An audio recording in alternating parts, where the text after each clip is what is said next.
फर्जीवाड़े तो आपने बहुत तरीके से सुने होंगे और देखे होंगे, लेकिन क्या हो जब शिक्षा का मंदिर कहे जाने वाले स्कूल में ही फर्जीवाड़े की स्क्रिप्ट लिखे जाने लगे।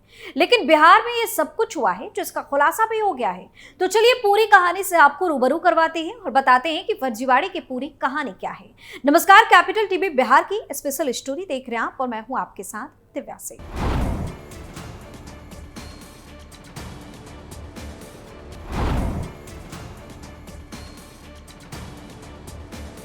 बिहार की राजनीति और शिक्षा विभाग में उस वक्त हड़कंप मच गया जब पता चला कि बिहार में एक साल में प्राइवेट स्कूलों के 7 लाख से ज्यादा बच्चे गायब हो गए। इस शिक्षा कोष पर आधार के साथ पहली बार निजी स्कूलों के बच्चों का रिकॉर्ड लिया गया है। इसने दोहरे नामांकन के साथ नामांकन फर्जीवाड़ा समेत कई तरह की गड़बड़ियां की पोल खोल दी है। इस शिक्षा कोष पर डाले गए 2 साल के रिकॉर्ड से ये खुलासा हुआ है।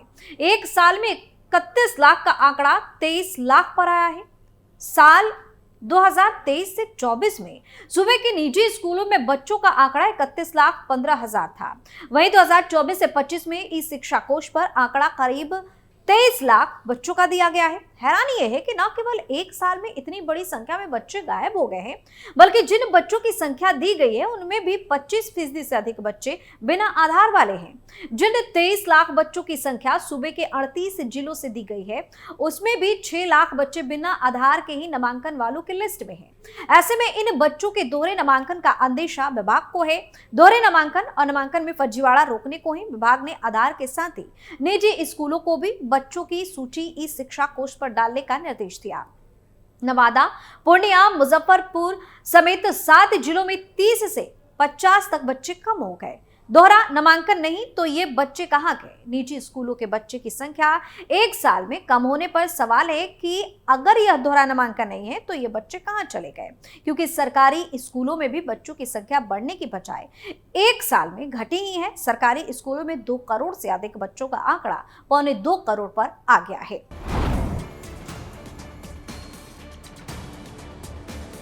वहीं दूसरी तरफ यूपी में स्कूल चले हम का अभियान सिर्फ कागजों में ही दिख रहा है। सरकार के लाख दावों के बाद भी एक हैरान करने वाली रिपोर्ट भी सामने आ गई है, जिसमें 11.70 लाख ऐसे बच्चों की पहचान की गई है जो स्कूलों में पढ़ाई नहीं कर रहे हैं। सबसे ज्यादा उत्तर प्रदेश में ऐसे बच्चे चिन्हित किए गए हैं जो शिक्षा से दूर हैं और स्कूल नहीं जा पा रहे। दरअसल इन आंकड़ों से साफ है कि शिक्षा के क्षेत्र में अब भी कई चुनौतियां बनी हुई हैं।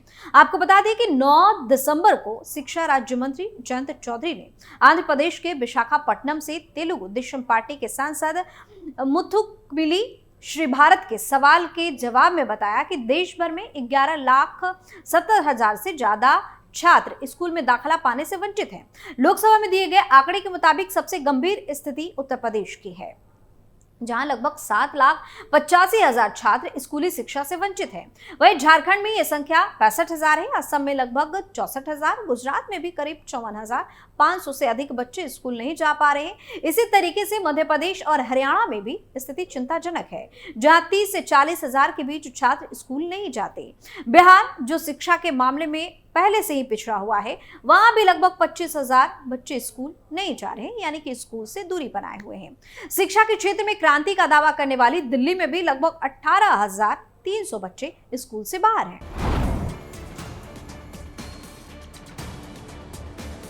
इतना ही नहीं, बिहार के सरकारी स्कूलों की हालात सुधारने के लिए शिक्षा विभाग के अपर मुख्य सचिव एस सिद्धार्थ लगातार कोशिश कर रहे हैं। इसी सिलसिले में उन्होंने स्कूलों का निरीक्षण करवाने का आदेश भी दिया था। कुछ लोगों को गुप्तचर बनाकर गांव के स्कूलों में भेजा गया। ये लोग 1 महीने तक स्कूलों में रहे और वहां की असलियत को देखा। उन्होंने जो रिपोर्ट दी उससे एस सिद्धार्थ हैरान रह गए। कुछ अच्छे शिक्षक भी मिले, लेकिन अधिकतर शिक्षकों की लापरवाही देखकर चिंता बढ़ गई है। एस सिद्धार्थ ने बताया कि कुछ लोग गांव के स्कूलों में 1 महीने तक रहे। उन्होंने स्कूलों की हालत देखी और विभाग को पूरी जानकारी दी गई। कुछ शिक्षक बहुत मेहनती हैं और उनके स्कूल अच्छे चल रहे हैं, लेकिन कुछ शिक्षक बहुत ज्यादा लापरवाही बरत रहे हैं। उनकी वजह से स्कूलों की हालत ज्यादा खराब है। ये बहुत चिंता की बात है। उन्होंने बताया कि निरीक्षण में शिक्षकों की 5 बड़ी कमियां सामने आई है। पहली कमी है फर्जी हाजिरी। कुछ शिक्षक और प्रधानाध्यापक स्कूल नहीं आते, फिर भी हाजिरी लगा देते हैं। वे दिखाते हैं कि आधे से अधिक बच्चे स्कूल आ रहे हैं, जबकि असल में बहुत कम बच्चे आते हैं। दूसरी कमी है बच्चों की कम उपस्थिति। कुछ स्कूलों में बच्चों के नाम तो बहुत अधिक लिखे हैं, लेकिन रोजाना स्कूल आने वाले बच्चों की संख्या बहुत ज्यादा कम है। इसका मतलब कि बच्चे दूसरे प्राइवेट स्कूलों या कोचिंग में पढ़ते हैं। सरकारी स्कूल में वे सिर्फ परीक्षा देने आते हैं। तीसरी कमी है बच्चों को ना पढ़ाना। कुछ शिक्षकों को बच्चों को पढ़ाने में कोई दिलचस्पी नहीं है। वे सिर्फ अपनी हाजिरी लगाने के लिए स्कूल आते हैं। उनका ध्यान बच्चों की पढ़ाई पर नहीं बल्कि अपनी हाजिरी पर ज्यादा होता है। चौथी कमी है समय से पहले स्कूल से चले जाना। कुछ शिक्षक सुबह 9 बजे से शाम 4 बजे के बीच स्कूल से गायब बताए जाते हैं। वे कुछ देर पढ़ाकर अपने निजी कामों के लिए बाहर चले जाते हैं। हाजिरी लगाने के लिए शाम को फिर से वापस आ जाते हैं। पांचवी कमी है घर के पास स्कूल होने का फायदा उठाना। कुछ शिक्षक ऐसे स्कूलों में हैं जो उनके घर के पास हैं। वे स्कूल में बहुत कम समय बिताते हैं, सिर्फ हाजिरी लगाने आते हैं। उन्हें पढ़ाने लिखाने में कोई इंटरेस्ट नहीं दिखता। एस सिद्धार्थ ने कहा कि कुछ शिक्षक अब भी स्कूल के साथ धोखा कर रहे हैं। निरीक्षण के बारे में साफ निर्देश दिए गए थे, फिर भी निरीक्षण में गड़बड़ी हो रही है। अगर निरीक्षण करने वाले अधिकारी किसी स्कूल में ऐसी गड़बड़ी देखते हैं तो उन्हें जिला शिक्षा अधिकारी को बताना चाहिए। जिला शिक्षा अधिकारी को ऐसे शिक्षकों पर कार्रवाई करनी चाहिए, लेकिन ऐसा नहीं हो रहा। निरीक्षण करने वाले अधिकारियों के साथ शिक्षकों को चेतावनी देते हुए कहा कि अब इनके खिलाफ कड़ी कार्रवाई की जाएगी।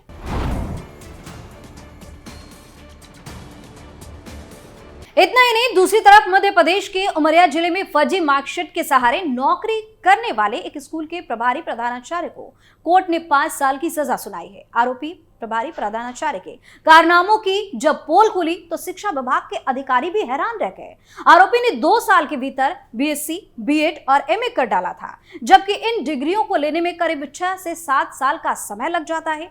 प्रभारी प्रधानाचार्य इन्हीं डिग्रियों के सहारे 26 साल से नौकरी कर रहा था। अब जब पोल खुली तो सभी हैरान रह गए। मामला उमरिया जिले के चिल्हारी गांव का है। गांव में रहने वाले अखिलेश्वर नाथ द्विवेदी ने फर्जी मार्कशीट के सहारे 26 साल पहले नौकरी ले ली थी। इसकी शिकायत पलझा गांव निवासी गोविंद प्रसाद तिवारी ने शिक्षा विभाग को एक प्रार्थना पत्र देकर की थी। अपनी शिकायत में गोविंद प्रसाद तिवारी ने बताया कि अखिलेश्वर नाथ द्विवेदी की शिक्षा विभाग में वर्ग 1 के पद पर नियुक्त शहडोल जिले में 1998 में हुई थी।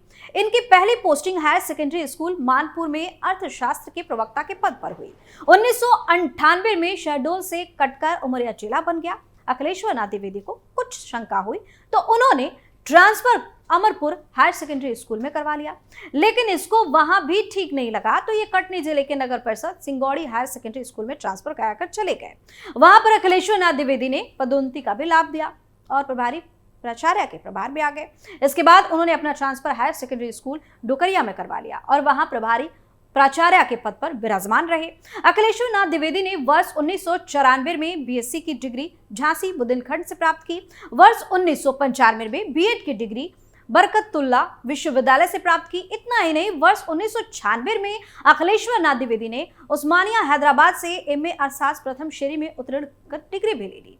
इनकी योग्यता और 2 साल में बीएससी, बीएड और एमए की डिग्री देकर फर्जीवाड़े का शक होने पर गोविंद प्रसाद तिवारी ने 31 दिसंबर 2012 को उमरिया जिले के कलेक्टर, डीओ, सीईओ, जिला पंचायत को लिखित शिकायत दी। जब जिला प्रशासन की जांच में कुछ नहीं हुआ तो गोविंद प्रसाद तिवारी ने आर्थिक अपराध अनुसंधान ब्यूरो भोपाल को पत्र लिखकर जांच की मांग कर दी।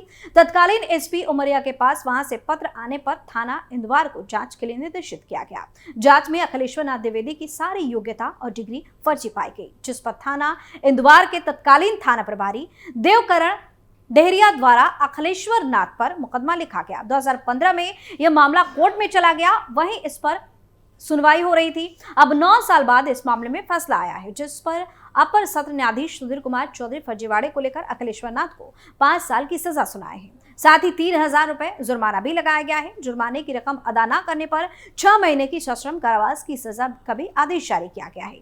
वहीं अभी तक शासन की तरफ से दिए गए वेतन और अन्य देयों की वसूली के भी आदेश दिए गए। यानी कुल मिलाकर शिक्षा व्यवस्था का बुरा हाल है तो कागजों में सब कुछ चंगा है। अब देखना होगा कि इतने मामले सामने आने के बाद क्या कुछ इसमें एक्शन देखने को मिलता है। स्पेशल स्टोरी में फिलहाल लेता है, बाकी खबरों के लिए आप देखते रहिए कैपिटल टीवी बिहार। नमस्कार।